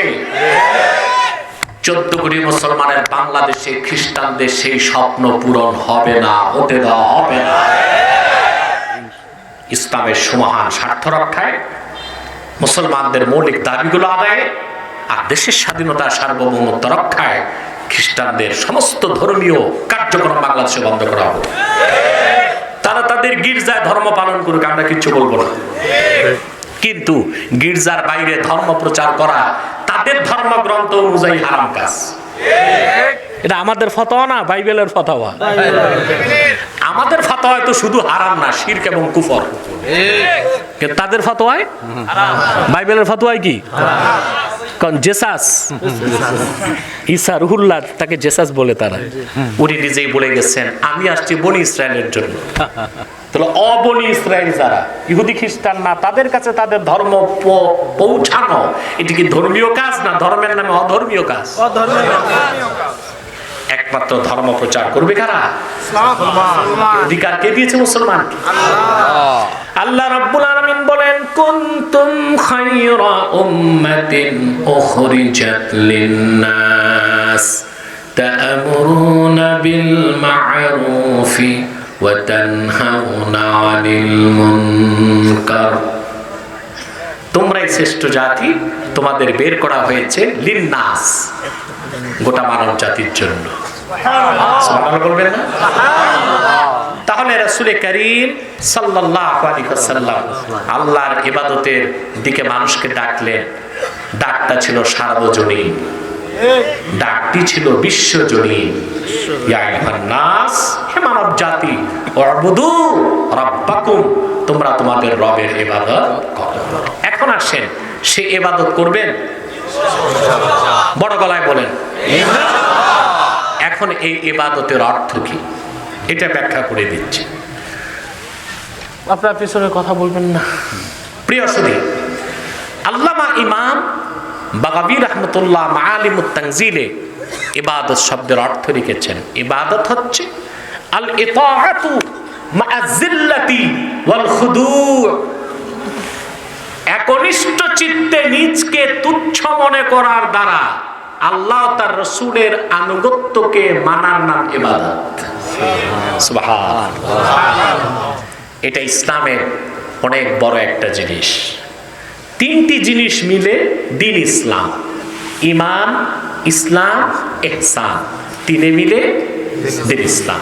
এটা আপনি ইউটিউবে পাবেন, আমার পূর্ণাঙ্গ দিনের ব্যাখ্যা এই নামে একটা আলোচনা আছে। কথা বুঝতেছেন? তাহলে এই যে ইবাদত, এর অর্থই হচ্ছে নিজকে তুচ্ছ মনে করার দ্বারা আল্লাহ ও তার রাসূল সাল্লাল্লাহু আলাইহি ওয়াসাল্লামের আনুগত্যকে মেনে নেওয়া। ইমাম বায়জাবি রাহমাতুল্লাহি আলাইহি ইবাদত শব্দের ব্যাখ্যায় লিখেছেন, ইবাদত শব্দটা এসেছে তরিকুল মা'বাদ থেকে। তরিকুল মা'বাদ বলা হয় যে পথ বানানো হয় না, মানুষের পদাঘাতে তৈরি হয় পথ, সেটাকে বলা হয় তরিকুল মা'বাদ। মেঠো পথ। কি পথ? আপনাদের গ্রামে পথ আছে, মেঠো পথ। ওটা কি রোলার দিয়ে বানায় সিটি কর্পোরেশন? মানুষ চলতে চলতে পায়ের আঘাতে পথ তৈরি হয়ে যায়। সে তরিকুল মা'বাদ থেকে ইবাদত, অর্থাৎ বান্দা আল্লাহর গোলামির ক্ষেত্রে ওই রকম তরিকুল মা'বাদ হয়ে যাবে। বলেন সুবহানাল্লাহ। তার নিজস্ব ইচ্ছা বলে কোনো কিছু থাকবে না। 3 নাম্বার হচ্ছে ইবাদতের ব্যাখ্যা করেছেন হাফেজ জালালউদ্দিন সুয়ুতি রাহমাতুল্লাহ। তিনি ব্যাখ্যা করেছেন ইবাদত হলো ইমতিসালুল আওয়ামির ওয়া ইজতিনাবুন নাওয়াহি, কোরআন হাদিসের সব হুকুমকে মানা আর সব নিষেধকে ছাড়া, তার নাম হলো ইবাদত। বলেন সুবহানাল্লাহ। বুঝতেছেন ইবাদত? তাহলে ইবাদত অর্থ শুধু নামাজ, রোজা, হজ, যাকাত না, এর অর্থ ব্যাপক। নামাজ, রোজা, হজ, যাকাতের সাথে সাথে কোরআন সুন্নাহর সমস্ত হুকুমকে মানা, নিষেধকে ছাড়া, তার নাম কি? তার নাম কি? ইবাদত। এই ইবাদত আপনি, তাহলে ইবাদতের সহজ অর্থ এটা পেলাম আমরা, হুকুম মানা, নিষেধ ছাড়া, এর নাম কি? জোরে বলেন। আমি মূল বক্তব্যে চলে এসেছি, 2-3 মিনিটে শেষ হয়ে যাবে ইনশাআল্লাহ। ইবাদতের মূল হচ্ছে হুকুম মানা, নিষেধ ছাড়া, হুকুম মানা, নিষেধ ছাড়া। এতটুকু বুঝতে পারছেন? আমার ভাইয়েরা, এবার আরেকটি সূক্ষ্ম বিষয় লক্ষ্য করেন। আল্লাহ পাক এখানে ইবাদতের কথা বলার সময় রব শব্দ কেন আনলেন? আল্লাহ তো শব্দটা নিজের বড় নামটা নিতে পারতেন, ইয়া আইয়ুহান নাস, আল্লাহর ইবাদত করো, তা কেন বললেন না? রাব্বাকুম বলে নিজের রুবুবিয়তের কথা কেন বললেন? তার কারণ হচ্ছে রবের রুবুবিয়তকে বান্দা তার উবুদিয়তের মাধ্যমে দ্রুত চিনতে পারে। আল্লাহ তাআলা ইঙ্গিত করলেন, বান্দা তোর রব আমি, তোর রব আমি, আর তুই আমার আব্দ, তুই আমার আব্দ। আব্দ মানে হচ্ছে রবের গোলামি করবে, আব্দের আর কোনো কাজ নাই। সেই জন্য আমার আবার রব শব্দের ব্যাপক তাফসীর, এটা সূরা ফাতিহার তাফসীরে শুনে নেবেন। আজকে তো অত সময় নাই, আমি শুধু সংক্ষেপে বলে যাচ্ছি। তাহলে এই জন্য আল্লাহ তাআলা ইয়া আইয়ুহান নাস উবুদুল্লাহ বলেন নাই, ইয়া আইয়ুহান নাস উবুদু রাব্বাকুম বলেছেন। রব কাকে বলা হয়? সুবহানাল্লাহ, সুবহানাল্লাহ। আর রাব্বু বিমা'না তারবিয়া হিয়া তাবলীগু শাইই ইলা কামালিহি শাইআন ফাশাইআ। রব শব্দটা তারবিয়াতের অর্থে আসে। তারবিয়াত হচ্ছে অস্তিত্বহীনকে অস্তিত্ব দান করার পরে হঠাৎ সৃষ্টি না করা, ধাপে ধাপে ক্রমে ক্রমে ধীরে ধীরে আস্তে আস্তে সৃষ্টিকে তার পূর্ণতায় পৌঁছে দেওয়া। এই সবটুকুন কাজকে বলা হয় তারবিয়া। এই কাজ যিনি করেন তাকে বলা হয় রব। আল্লাহ হচ্ছেন রব্বুল আলামিন। সুবহানাল্লাহ, সুবহানাল্লাহ। খেয়াল করেন, রবকে সহজে চিনার ব্যবস্থা কোরআন। সুবহানাল্লাহ। এখানে যার বয়স 50, কত? 51 বছর আগে আপনার কি পরিচয় ছিল? নাম ছিল সলিমউদ্দিন, কলিমউদ্দিন, ভুইয়া, চৌধুরী, চ্যাটার্জি, ব্যানার্জি। আপনার একটা নাম ছিল কিছুই না। কি নাম ছিল? আল্লাহ পাক কোরআন কারীমে বলেন, হাল আতা আলাল ইনসানি হিনুম মিনাদ দাহরি লাম ইয়াকুন শাইআম মাযকুরা। মানুষের জীবনে এমন একটি মুহূর্ত কি আসে নাই মানুষটি উল্লেখযোগ্য কোনো বস্তুই ছিল না, কিছুই না ছিল। সেই কিছুই না থেকে এত সুন্দর মানুষকে তৈরি করেছেন, জোরে বলেন। 1 ঘন্টায়, 1 দিনে, 1 সপ্তাহে, 1 মাসে, 10 মাসে। আল্লাহ তাআলা সূরা মুমিনুনে সে কথাগুলো বলেছেন, ওয়ালাকাদ খালাকনাল ইনসানা মিন সুলালাতিন মিন তিন থুম্মা জাআলনাহু নুতফাতান ফি قرار مكين। আমি মানুষকে তৈরি করেছি মাটির সারণীর চাষ থেকে, অতঃপর তাকে 1 ফোঁটা বীর্যের আকারে মায়ের সুরক্ষিত রেহেমে স্থাপন করেছি। ثم خلقنا النطفة علقة فخلقنا العلقة مضغة فخلقنا المضغة عظاما فكسونا العظام لحما। অতঃপর এই মানুষকে 40 দিন পরে আমি সুবহানাল্লাহ বীর্যের স্তর থেকে তাকে রক্তপিণ্ড বানালাম, তারপরে গোশতপিণ্ড বানালাম, তারপরে গোশতের ভিতরে হাড় হাড্ডি তৈরি করলাম, তারপরে গোশতের মসৃণ পোশাক দিয়া হাড়গুলোকে ঢেকে দিলাম, তারপরে পূর্ণাঙ্গ মানুষ রূপে তারে দুনিয়ায় পাঠায় দিলাম। ধাপে ধাপে, কথা বলে না, ধাপে ধাপে ক্রমে ক্রমে। এটা তারবিয়াত। এটা কি? এটা রবের কাজ। এটা কার কাজ? রবের কাজ।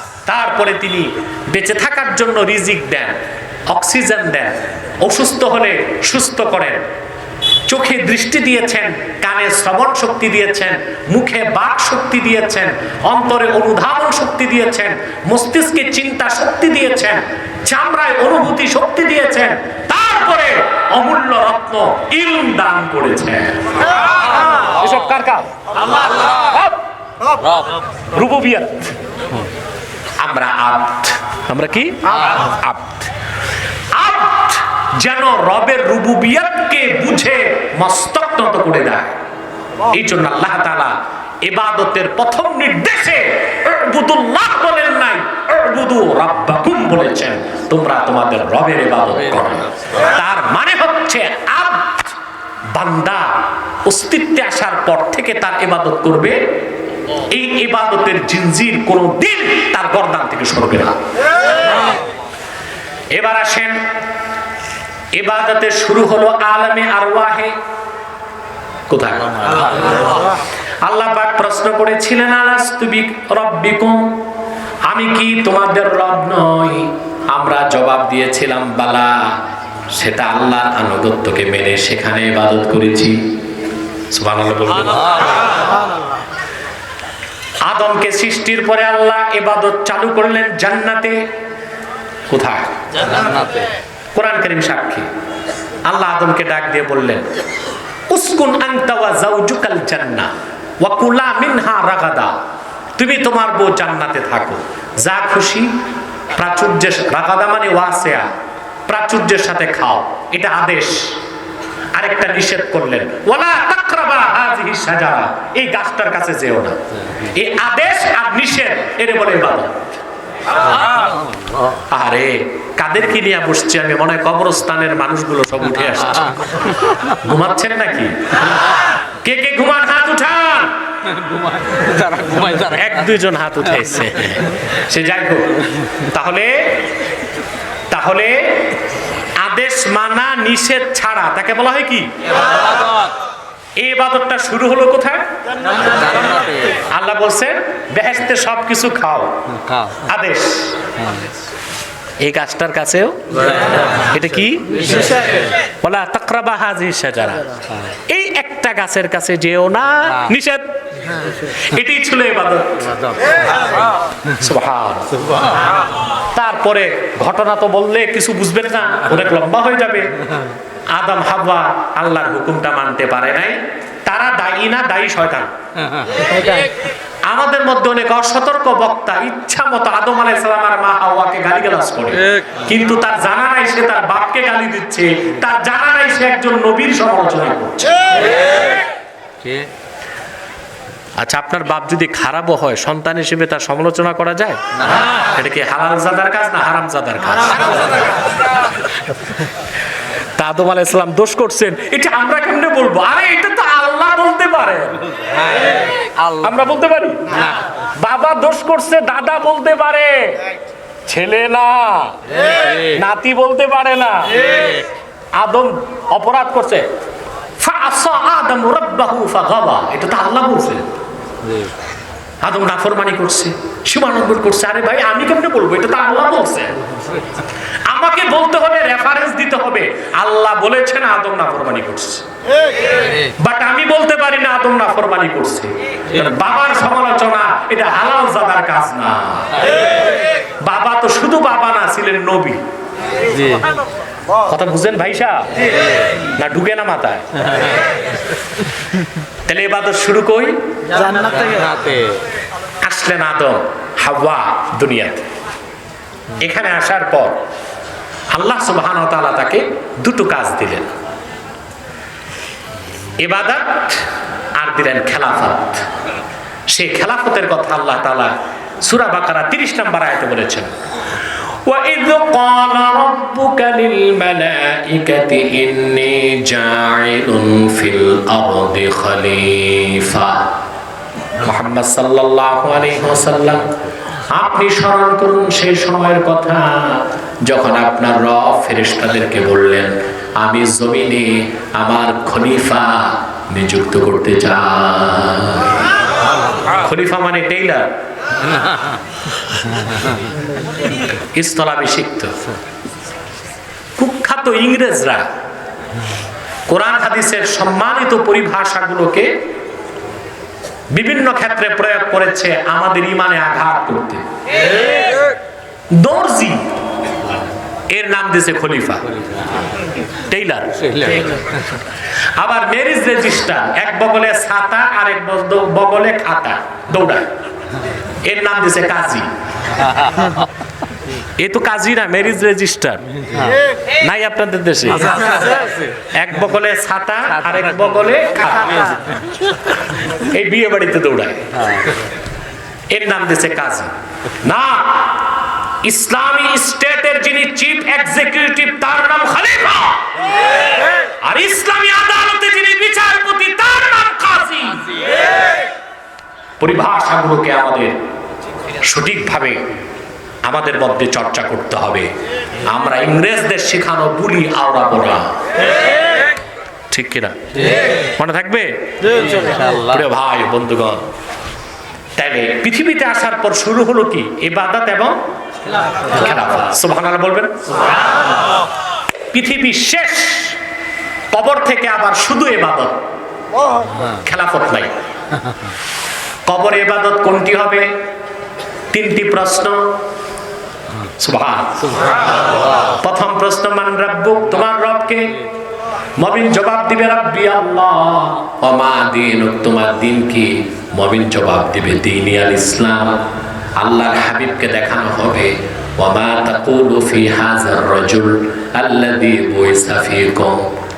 আল্লাহ হাবিব মুহাম্মদ সাল্লাল্লাহু আলাইহি ওয়াসাল্লামকে জান্নাতুল ফেরদাউস রওজা মুবারক থেকে মুমিনকে দেখানো হবে আর বলা হবে ওনার ব্যাপারে, যাকে তোমাদের গোটা বিশ্ববাসীর মুক্তির জন্য প্রেরণ করা হয়েছে, মুহাম্মদ সাল্লাল্লাহু আলাইহি ওয়াসাল্লাম, ওনার ব্যাপারে তোমার বিশ্বাস কি? মুমিন বলবে হাযা নবিয়ুনা মুহাম্মাদুর রাসূলুল্লাহ ইমামুল মুরসালিন খাতামুন নবিয়্যিন। তিনি তো আর কেউ নন, তিনি নবীগণের নবী, আখিরি নবী, সমস্ত নবী রাসূলের ইমাম, আমার প্রিয় নবী মুহাম্মদ রাসূলুল্লাহ সাল্লাল্লাহু আলাইহি ওয়াসাল্লাম। আল্লাহ ডাক দিয়ে বলবেন ইন সাদাকা আবদি ফাফরিশুহু মিনাল জান্নাহ ওয়া আলবিসুহু মিনাল জান্নাহ ওয়াফতাহু লাহু বাবাল জান্নাহ। সুবহানাল্লাহ। বেহেশতের পোশাক পরায় দাও, জান্নাত থেকে কবর পর্যন্ত দরজাগুলো খুলে দাও, বেহেশতের ফরাশ বিছায় দাও। এটা আপনার কবরের ইবাদত। তারপরে হাসর ময়দান, ওখানেও ইবাদত। সূরা কালামে আল্লাহ বলেছেন ওয়া ইউকশাফু আন সাক। আল্লাহ তাআলা সূরা কলমের মধ্যে বলেছেন হাসর ময়দানে আল্লাহ পাক ওনার পিণ্ডলিটা খুলে ধরবেন। ওয়া ইউদাউনা ইলাস সুজুদ ফালা ইস্তাতিউন। আল্লাহ পাক ওনার পিণ্ডলি মোবারক, এই যে হাঁটুর নিচে টাকনু থেকে হাঁটু পর্যন্ত যে জায়গা, এটাকে বলা হয় সাক। কি বলা হয়? ইংরেজিতে বলে, উর্দুতে বলে পিণ্ডলি। আল্লাহ তাআলা এই পিণ্ডলির একটা অংশ প্রকাশ করবেন নূরের তাজাল্লিতে, গোটা হাসর ময়দান উজ্জ্বল হয়ে যাবে। মানব জাতিকে ইউদাউনা ইলা সুজুদ বলা হবে, আল্লাহকে সাজদা করো। মুমিনরা সাজদা করবে, কাফেররা কেউ সাজদা করতে পারবে না। ইবাদত এটা হাসর ময়দানে।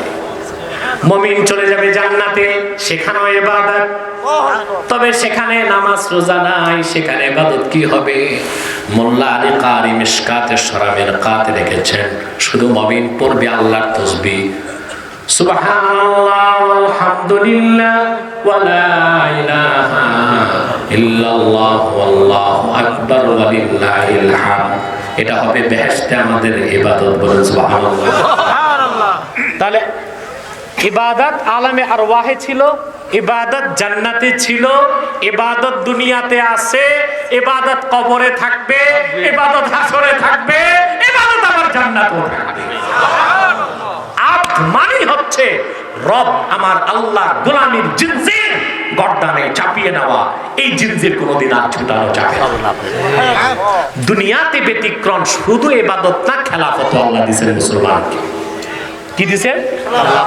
সে খেলাফত আছে আমাদের মধ্যে না, ইবাদত আছে, খেলাফত নাই। এখন ইবাদত তো বুঝালাম, খেলাফত 2 মিনিটে বুঝাই দিই, 2 ঘন্টায়ও বুঝবেন না, আমি 2 মিনিটে বুঝাচ্ছি যদি আল্লাহ তৌফিক দেন। সেটা হচ্ছে ইবাদতের ব্যাখ্যা আমি আপনাদের শোনালাম। হুকুম মানা, নিষেধ ছাড়া, তার নাম ইবাদত। খেলাফত হলো হুকুম মানানো, নিষেধ ছাড়ানো, তার নাম খেলাফত। হুকুম মানানো, ছাড়ানো, তার নাম কি? খেলাফত। আমি একটা উদাহরণ দিচ্ছি। নামাজ পড়া ইবাদত, নামাজ পড়া কি? নামাজ পড়ানো খিলাফত। শরীয়তের হুকুম, যে ব্যক্তি নামাজ পড়বে না, হানাফি মাযহাব মতে তারে বেত্রাঘাত করতে হবে 25 বেত। কত বেত? 25 বেত। আমি ইঞ্জিনিয়ারিং ইনস্টিটিউটে একটা বক্তব্যে গেলাম, আমি প্রধান আলোচক ছিলাম। সেখানে কিছু বুদ্ধিজীবী ছিল। এক বুদ্ধিজীবী ছিল যিনি ইতিমধ্যে গত বছর আমার কাছে শোচনীয় ভাবে হারছে। উনিও ছিল, হারছে তো অনেক নাস্তিক বুদ্ধিজীবী, ওর মধ্যে একজন ছিল। তা আমি যখন বললাম নামাজ কায়েমের জন্য 25 বেত লাগানো শরীয়তের হুকুম। খেপে গেছে সে, কয় না যার খুশি সে নামাজ পড়বে, নামাজ না পড়লে 25 বেত লাগানো, এটা তো অমানবিক কাজ। পরবর্তীতে মাইক নিয়ে আমি তার জবাব দিলাম, আমার দেশে যখন মানুষ সেনাবাহিনীতে ভর্তি হয়, তার ট্রেনিং চলাকালীন ট্রেনিং এ যদি ভুল হয়, তার স্যার তাকে স্কেল দিয়ে পিটায়, এটা কি অমানবিক? ট্রেনিং নিচ্ছে, ট্রেনিং ভুল হলে সে সৈনিক হতে পারবে না। আমরা প্রতিদিন আল্লাহর তাওহীদের ঘোষণা দিচ্ছি 5 বার নামাজের মাধ্যমে, এটা একরকম ট্রেনিং। অতএব এই ট্রেনিং এ গাফলতি করলে আল্লাহর হুকুম তারে বেত লাগাও, এটা অমানবিক হতে পারে না। আল্লাহ এটা বলেন নাই যে কাফের মুশরিক নামাজ না পড়লে পিটাও, আল্লাহ বলছেন মুসলমান নামাজ না পড়লে পিটাও। মুসলমান নামাজ না পড়লে তুমি তো আল্লাহর সৈনিক, আর সৈনিককে তার ট্রেনিং পুরোপুরি নিতে হবে, আর এই ট্রেনিং চলবে শেষ নিঃশ্বাস থেকে রাত পর্যন্ত। অতএব ট্রেনিং পিরিয়ডে, ট্রেনিং চলাকালীন ব্যর্থ খাইতেই হবে, ঠিক কিনা? এখন বলেন, আপনি নিজে নামাজ পড়বেন, ইবাদত করলেন, কিন্তু আগামীকাল ফজর নামাজ বা জোহরের পর যদি চন্দ্রা বাজারে যে নামাজ পড়ে না তারে বেত লাগান, কি অবস্থা হবে? আপনি 2 বেত লাগাবেন, কমসে কম 4টা বেত আপনার খাইতে হবে, হবে? কিন্তু যদি আমাদের মধ্যে খেলাফত থাকতো, তাহলে এই কাজটা হতো পুলিশের। কার হতো? পুলিশ আচ্ছা মতো পিটাই দিত যে নামাজের সময় ঘরে থাক, না মসজিদে যা, বাজারে রোডে ঘোরাঘুরির কোনো সুযোগ নাই। মদ না খাওয়া কি? মদ না খাওয়া ইবাদত। এখন যে মদ খায়, ওরে মদ পানে বাধা দেওয়া খেলাফত। এখন আপনি পারবেন কালিয়াকুর যে মদের দোকান যে কয়টা আছে ভাঙতে? পারবেন? যদি এলাকার 40 ইমাম সাহেব 10,000 মুসল্লি নিয়ে জুমার দিন বের হয়, যে দেখবে মদের দোকানগুলোর সামনে পুলিশ ভাইরা দাঁড়ায় আছে, পাহারা দিবে কারে? পুলিশের কোনো দোষ নাই, প্রজাতন্ত্রের কর্মী, প্রজাতন্ত্রের গোলামি তারে করতেই হয়। ওই লোক মদ এনেছে লাইসেন্স দিয়ে এবং ট্যাক্স দিচ্ছে,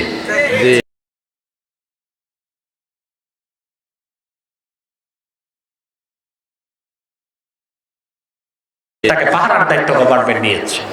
এটা সিস্টেমের দোষ। কিসের দোষ? আমরা যদি ইবাদতের সাথে খেলাফত কায়েম করতে পারতাম, তো 10,000 মুসল্লির দরকার হইতো না, একজন এসপি লাগতো না, এএসপি 2 জন সিপাহী নিয়ে আসলে ওই বেটা শরাব ব্যবসায়ী তার শ্বশুর বাড়ি পালাবার পথ খুঁজে পেত। তাহলে ইবাদত এবং খেলাফত, বুঝতে পেরেছেন? এখন আমাদের মেসেজ কি? আমাদের ইবাদতের পাশাপাশি খেলাফতের চিন্তা করতে হবে। আল্লাহ যা তৌফিক দান করেন। আমিন। সাদাকাল্লাহুল আযীম ওয়া সাদাকা রাসূলুহুন নবিয়ুল কারীম। মাদ্রাসায় পাঠিয়ে দাও। ওয়া নাহনু আলা যালিকা মিনাশ শাহিদিন ওয়াশ শাকিরিন আলহামদুলিল্লাহি রাব্বিল আলামিন। এই ইউটিউবার সব দাঁড়ায় গেছে, বসো বসো বসো, আমি উঠি নাই তো, বসো। এখনই কি মাইকগুলো খুলবে? কার আগে কে? এই একটা।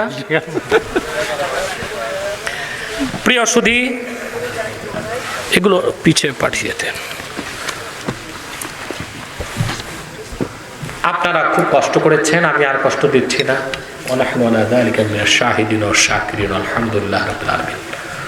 বিদায় লগ্নে আমি কিছু হুঁশিয়ারি করে দিচ্ছি আপনাদেরকে উচ্চারণ। আপনারা এখানে বিভিন্ন দলমতের লোক আছেন, আছেন না?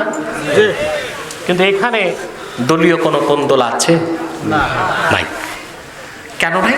এখানে আওয়ামী লীগ আছে, বিএনপি আছে, জাতীয় পার্টি আছে, জামাত আছে, সব দলের লোক আছে। কিন্তু এখানে কোনো সংঘাত আছে? মিছিল মিটিং, হরতাল পিকেটিং? কারণ আমরা দলের পরিচয়ে কেউ আসি নাই, আমাদের একটাই পরিচয়, আমরা মুসলমান। আজকে এক দলে কত কোন্দল দেখেন না? ইউপি নির্বাচনে কি হচ্ছে বাংলাদেশ?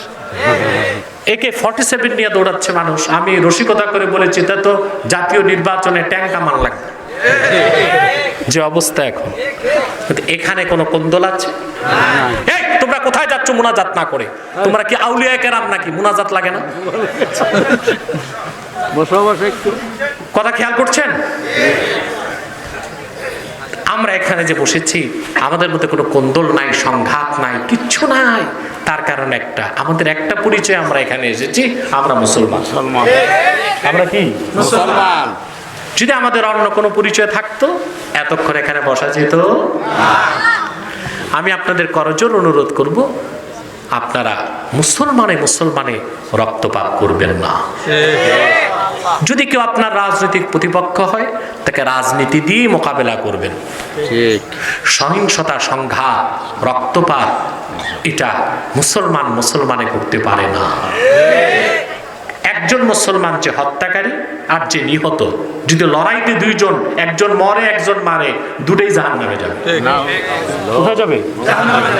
এই কাজটি করবেন না আপনারা। আমাদের মধ্যে যদি জাতীয় ঐক্য না থাকে, তাহলে আমাদের ভবিষ্যৎ খুব অন্ধকার হয়ে যাবে। বাংলাদেশ এখন শুধু বাংলাদেশ নিয়ে চিন্তা করলে হবে না, বিশ্ব রাজনীতিতে বাংলাদেশ এখন ট্রাম্প কার্ড হয়ে যাচ্ছে। পরাশক্তিগুলোর দৃষ্টি এখন বাংলাদেশ। কিভাবে আমাদের খনিজ সম্পদ চুরি করা যায়, কিভাবে আমাদের সেন্ট মার্টিনকে দখল করা যায়, কিভাবে আমাদের পার্বত্য চট্টগ্রামকে ছিন্ন করে একটা খ্রিস্টান রাষ্ট্র বানানো যায়, এই চক্রান্ত মোকাবেলায় দলমত নির্বিশেষে সকল মুসলমানকে ঐক্যবদ্ধ হইতে হবে। আমি আপনাদেরকে অনুরোধ করে যাচ্ছি, তিনটি বিষয়ে ঐক্যবদ্ধ হয়ে যান: ইসলাম, মুসলমান, স্বাধীন বাংলাদেশ। এই তিনটি স্বার্থ রক্ষায় আমাদের ঐক্যবদ্ধ হতে হবে। রাজি আছেন? ইসলাম, মুসলমান ও স্বাধীন বাংলাদেশের বিরুদ্ধে চক্রান্ত করে যাচ্ছে দুটো অমুসলিম সম্প্রদায়। একটি হচ্ছে কুখ্যাত কাদিয়ানি সম্প্রদায়। নিঃসন্দেহে তারা অমুসলিম এবং কাফের। তাদেরকে যারা কাফের বলবে না, তারাও কাফের। কারণ তারা আল্লাহর আখিরি নবী মুহাম্মদ সাল্লাল্লাহু আলাইহি ওয়াসাল্লামকে আল্লাহর শেষ নবী হিসেবে বিশ্বাস করে না। চিল্লায় বলেন নাউজুবিল্লাহ। এই জন্য তারা কি? জোরে বলেন। সবাই জনগণের দিকে বসেন। তারা কি? তাদেরকে যারা কাফের বলবে না, তারা কি? তাদের আকীদা ইহুদি খ্রিস্টানের চেয়েও খারাপ। কাদিয়ানীদের বিশ্বাস 1857 সালে কোরআন শরীফ বাতিল হয়ে গেছে, বাজেয়াপ্ত হয়ে গেছে। তাদের বিশ্বাস মদ এবং শূকরের গোশত হালাল। তাদের বিশ্বাস খ্রিস্টানরাও নাজাত প্রাপ্ত এবং বেহেশতে যাবে। তাদের বিশ্বাস মানে কত যে কুফরি আকীদা তাদের মধ্যে, তা ভাষায় প্রকাশ করা যাবে না। তারা অমুসলিম এবং কাফের, কিন্তু তারা মানুষকে ধোঁকা দেবার জন্য মুসলমানদের মতো দাড়ি রাখে, টুপি লাগায়, মুসলমানদের মতো নাম রাখে। তাই বলি কি তারা মুসলমান হবে? আরে ভাই, দাড়ি রাখলে কেউ যদি মুসলমান হতো, তো রবীন্দ্রনাথ ঠাকুরের চেয়ে বড় মুসলমান কে হইত? সে কি মুসলিম ছিল? আবার এখন যে আছে, এই ব্যাটারটা লম্বা হইতেছে, নাভি পর্যন্ত গেছে মোটামুটি। কাদিয়ানীরা অমুসলিম। আব্দুল আউয়াল, আব্দুস সামাদ, মোবাশ্বের আলী, কবির চৌধুরী, এসব নাম রাখার দ্বারা তারা মুসলমান হতে পারে না। আমার ভাইয়ের, আমার বন্ধুরা, আমার আল্লাহ, নূর নবীজি আমার মুহাম্মদ সাল্লাল্লাহু আলাইহি ওয়াসাল্লামের ইসলাম ও কোরআনের হাজার হাজার হাজার বছর পরে বর্তমান ভারতের কুখ্যাত পাঞ্জাবের, কুখ্যাত গুরুদাসপুরের, কুখ্যাত কাদিয়ানে ইংরেজ আমলে এক শয়তান নিজকে নবী দাবি করছে। চিল্লায় বলেন নাউজুবিল্লাহ। শয়তানটার নাম রেখেছিল তার বাপ মির্জা গোলাম আহমদ কাদিয়ানী। সাবধান, তাকে গোলাম আহমদ বলা যাবে না, কারণ গোলাম আহমদ অর্থ আহমদ এর গোলাম। কোন কাফের কোনদিনও গোলাম আহমদ এর গোলাম হতে পারে না। আর কাদিয়ানের কাজ্জাব ছিল কুখ্যাত কাফের, ইংরেজদের 5 গোলাম। সে গোলাম আহমদ এর গোলাম ছিল না, সে ছিল কুখ্যাত শয়তানের কুখ্যাত গোলাম। কাদিয়ানের কাজ্জাব মিথ্যানবতের দাবিদার মির্জা গোলাম শয়তান কাদিয়ানির উপর গজব এসেছে 1908 সালে। যখন গজব এসেছে কাদিয়ানের কাজ্জাব মিথ্যানবতের দাবিদার মির্জা গোলাম শয়তান কাদিয়ানি 1908 সালে ধ্বংস হয়ে কুখ্যাত জাহান্নামের কুখ্যাত কুকুরে পরিণত হয়েছে, তার অনুসারীরাও ধ্বংস হয়েছে। বর্তমানে কিছু কাদিয়ানি বাংলাদেশে আছে যারা বিভিন্ন রাজনৈতিক দলে ঘাপটি মেরে বসে আছে, বিভিন্ন শিক্ষা প্রতিষ্ঠানে ঘাপটি মেরে বসে আছে। 2013 সালে যে শিক্ষা কমিশন গঠন করা হয়েছিল সেটা চেয়ারম্যান ছিল কবির চৌধুরী, একটা কাদিয়ানি। আর সেই সুযোগে সে বিবর্তনবাদের মতো কুফরি মতবাদকে বইতে ঢুকায় গেছে। এইভাবে বিভিন্ন ডিপার্টমেন্টে এবং সংগঠনে বাংলাদেশে তারা ঘাপটি মেরে বসে আছে। তারা মানুষকে ধোঁকা দিতে নাম পরিবর্তন করে করে মিথ্যা পরিচয় দেয়। কখনো নিজেদের পরিচয় দেয় আহমদি জামাত, কখনো বলে আহমদিয়া জামাত, কখনো বলে আহমদি সম্প্রদায়, কখনো বলে আহমদিয়া সম্প্রদায়, কখনো বলে আহমদি মুসলিম জামাত, কখনো বলে আহমদিয়া মুসলিম জামাত। সাবধান, যত কাদিয়ানি ছিল আছে থাকবে, তারা কেউ আহমদি জামাত নয়, আহমদিয়া জামাত নয়, আহমদি সম্প্রদায় নয়, আহমদিয়া সম্প্রদায় নয়, আহমদি মুসলিম জামাত নয়, আহমদিয়া মুসলিম জামাত নয়, তারা শয়তানি জামাত, কুখ্যাত জাহান্নামের কুখ্যাত কুকুরের দল। আমাদের সকল দলের একটাই দাবি, অনতিবিলম্বে স্বাধীন বাংলায় শয়তান কাদিয়ানীদেরকে রাষ্ট্রীয়ভাবে অমুসলিম ঘোষণা করতেই হবে, করতেই হবে, করতেই হবে। এই দাবি আদায়ে যদি জানমাল দিতে হয়, কারা কারা প্রস্তুত আছেন? আমার প্রিয় ভাই ও বন্ধুগণ, হেফাজতে ইসলাম বাংলাদেশের 13 দফা দাবি ছিল, ঠিক কিনা? এই 13 দফা দাবির মধ্যে মূল দাবিটাই ছিল কাদিয়ানীদেরকে রাষ্ট্রীয়ভাবে অমুসলিম ঘোষণা করতে হবে। এই 13 দফার অন্তত এই একটি দফা দাবি আদায়ে সকল মাসলাকের মুসলমানকে, সকল রাজনৈতিক দলের কর্মীকে ঐক্যবদ্ধ হতে হবে। মনে থাকবে?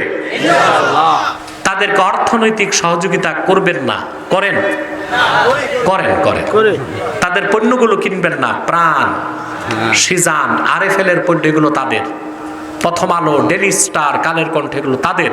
এগুলো ধরবেন না, কিনবেন না, বেচবেন না। মনে থাকবে?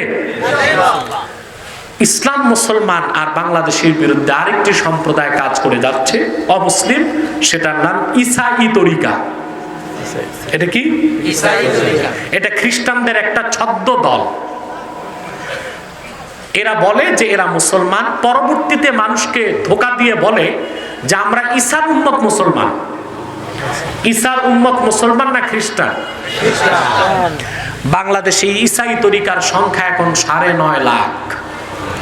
কত? 9.5 লক্ষ।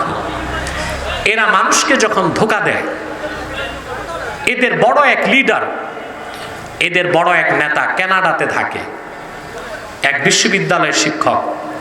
ওই লোকটা গত রমজানে আমার কাছে ডিবেটে হেরেছে। আলহামদুলিল্লাহ, আপনার দেখেছেন? ডক্টর তাজ আসবে। সে তারা মানুষকে ধোকাটা কিভাবে দেয়? তারা প্রথম যে কুফরটা মানুষের মধ্যে ঢুকায় কাফের বানাতে, সেটা হলো তারা বলে শুধু কোরআন বিশ্বাস করলেই হবে, হাদিস বিশ্বাসের সুযোগ নাই। এই প্রথম কুফরি আকীদা ঢুকায়। তারপর মানুষটাকে ধোকা দিয়ে পুরাপুরি খ্রিস্টান বানায়। কিন্তু এদের নাম হচ্ছে ইসাই তরিকা। কি নাম? ইসাই তরিকা। এরা বলে যে এদের পুরা নাম হচ্ছে ইসাই তরিকা ভুক্ত মুসলমান, আসলে খ্রিস্টান। এদের খপ্পর থেকে দূরে থাকার চেষ্টা করবেন, পারবেন তো ইনশাআল্লাহ? পাশাপাশি হিজবুত তাওহীদ থেকেও দূরে থাকবে। এটা আরেকটা ফিতনা, বড় ধরনের ফিতনা, এবং এদের মধ্যে অসংখ্য শিরক এবং কুফর আছে। এদের থেকে সাবধান, সতর্ক থাকবেন।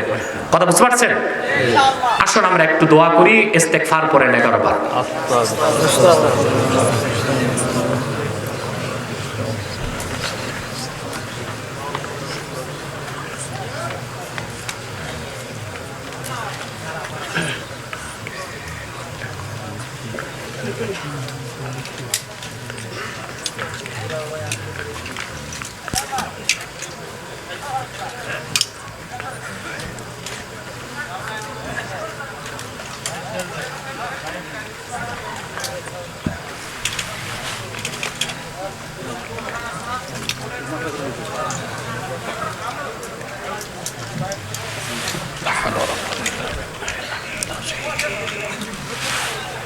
বিসমিল্লাহির রহমানির রহিম।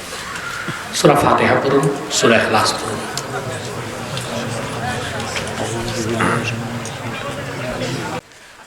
আপনার তাওয়াবুর রহিম। আল্লাহ তাআলা রব্বুল আলামিন বরিয়াবহ মদিনাতুল উলুম কোহিনুরিয়া মাদ্রাসা ও এতিমখানার উদ্যোগে আয়োজিত আজকের ২৬তম বার্ষিক ইসলামী মহাসম্মেলনে তোমার নেককার জাকের শাকের সালেক বান্দাদের নিয়ে হাত তুলেছি। এতগুলো মানুষের মধ্যে যার দুটো হাত তোমার ভালো লাগে আল্লাহ, তার দুটো হাতের বিনিময়ে আমাদের জীবনের সব গুনাহ তুমি মাফ করে দাও। আল্লাহ তাআলা রব্বুল আলামিন হৃদয়ের গভীর থেকে দোয়া করি আল্লাহ, তোমার আখিরি নবী নূর নবী আমার মুহাম্মদ সাল্লাল্লাহু আলাইহি ওয়াসাল্লাম আজ থেকে ১৫০০ বছর আগে দুনিয়া থেকে বিদায় নিয়েছেন। হায়াতুন নবী হিসেবে জান্নাতুল ফেরদাউস রওজা মুবারকে বিশ্রাম নিয়েছেন। জীবনে একবার তোমার আখিরি নবী নূর নবী আমার মুহাম্মদ সাল্লাল্লাহু আলাইহি ওয়াসাল্লামের জান্নাতুল ফেরদাউস রওজা মুবারকে উপস্থিত হয়ে গো আল্লাহ, তোমার হাবিবের নূরের কদমে দরুদ ও সালামের হাদিয়া দেবার আগে আল্লাহ তুমি ডাক দিও না। আল্লাহ তাআলা রব্বুল আলামিন একবার বা একাধিকবার যারা সোনার মদিনায় নূরের মদিনায় যেতে পেরেছি আল্লাহ, জীবনে বারবার তোমার আখিরি নবী নূর নবী মুহাম্মদ সাল্লাল্লাহু আলাইহি ওয়াসাল্লামের নূরের শহর মদিনাতুল মুনাওয়ারা জিয়ারতের জন্য তাদের কপালটা খুলে দাও। আল্লাহ তাআলা রব্বুল আলামিন হৃদয়ের গভীর থেকে দোয়া করি আল্লাহ, তোমার আখিরি নবী নূর নবী আমার মুহাম্মদ সাল্লাল্লাহু আলাইহি ওয়াসাল্লামের নূরের চেহারা মোবারক স্বপ্নে একবার দেখে গো আল্লাহ, জান্নাত ওয়াজিব হবার আগে তুমি ডাক দিও না। একবার বা একাধিকবার যারা তোমার আখিরি নবী নূর নবী আমার মুহাম্মদ সাল্লাল্লাহু আলাইহি ওয়াসাল্লামের নূরের চেহারা মোবারক স্বপ্নে দেখার সৌভাগ্য লাভ করেছে, জীবনে বারবার দেখার জন্য তাদের কপালটা তুমি সোনার কপাল বানায় দাও। আল্লাহ, আমাদের অনেকের বাবা নাই, অনেকের মা নাই, অনেকের বাবা মা একজন নাই। যত মানুষের বাবা মা দুনিয়ার থেকে বিদায় নিয়ে সকল মুসলমান বাবা মার কবরকে তুমি দয়া করে জান্নাতের বাগান বানায় দাও। আল্লাহ, এই মাদ্রাসার জন্য যারা জায়গা